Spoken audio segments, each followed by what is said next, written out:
Well, I guess I'll do some poems since I'm up here. Sure. He said, introduce myself. My name is Herbert Addison. Listen, and I grew up here in Houston, on the north side of Houston, Texas, in Trinity Garden. People told me to stop calling it hood because they said it's the community. They say, oh, you say our community is the hood, it's the ghetto.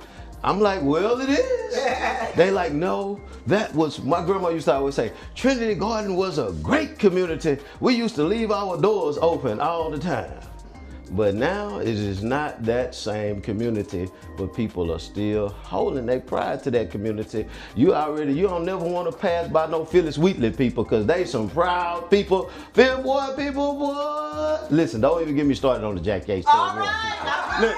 If Jack Yates is in the building, listen. You might not make it out. You might not make it out, you're right. Because I went there for 1 year. Y'all do know that north side, south side stuff was going on. And I went myself right back to the greatest high school that's in America, North Shore High School. Praise the Lord. Praise the Lord. North Shore right there.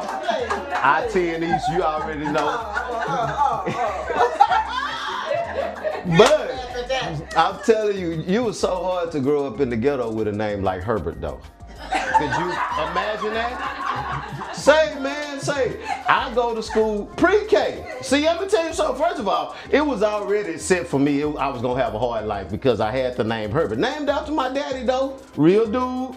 Black power. He's a black power type cat. But look, Herbert was his name. And I was like, man, you couldn't name me nothing else other than Herbert? God, at least he gave me a cool middle name, Dion. I got to give that credit to my mama. So I was always Dion. I used to tell the girls my name was Dion. That's what I was scared. I know girls on the other side of town, on the south side, think my name is Dion, and the north side girls know me for Herbert. You know, that's just kind of how that is, you know.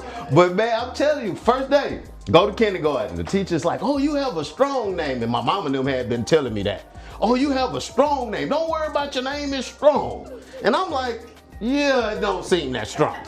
And then when I get to kindergarten, the teacher says, you have a strong name. And I'm like, all right, we kicking with grease. And then she says, and your name means gay.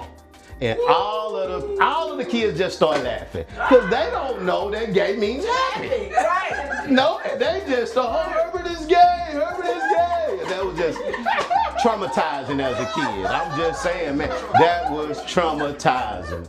But you know, growing up in the ghetto, it gave me a sense of community and to have a pride for my community. But I began to see all of the things that were in the community as well. And that is what this poem is about. It's called It's Coming.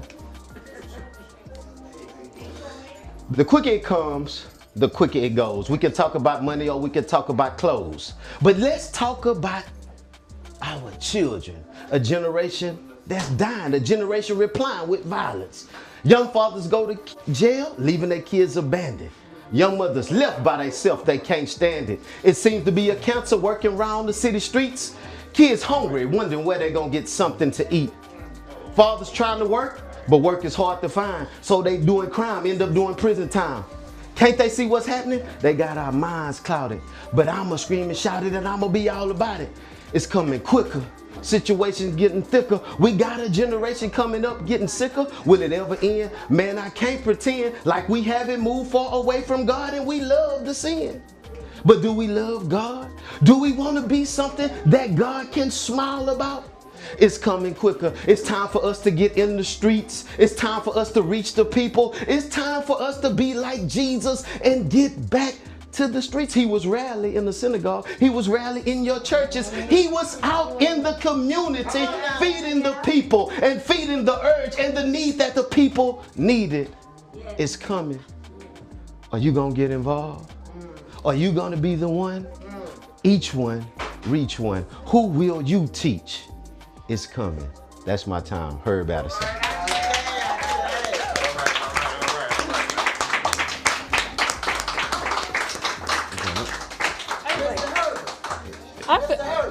Oh, okay. I'm gonna hold this. You know you're a comedian too. Oh my God. Come closely. Okay. All right. Come back up here, Herb, because I just feel like Herb really downplayed who he is.